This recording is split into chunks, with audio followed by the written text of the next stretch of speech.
Hello বন্ধুরা, আসসালামু আলাইকুম। চলে আসলাম নতুন একটি ভিডিও নিয়ে।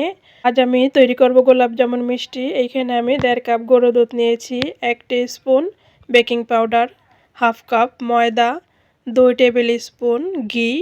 এখন হাত দিয়ে ভালোভাবে মিশিয়ে নিতে হবে ঘিয়ের সাথে।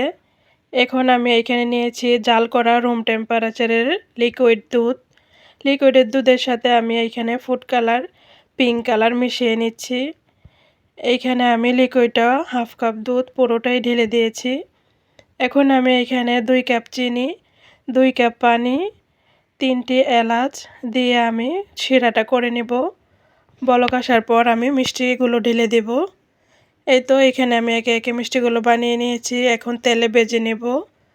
এই তো সুন্দর একটি কালার চলে আসছে। এই কালার করে আমি এখন নামিয়ে নিব। মিষ্টিগুলো নামিয়ে আমি ঠান্ডা করব না, গরম গরমই শিরার মধ্যে ঢেলে দেব।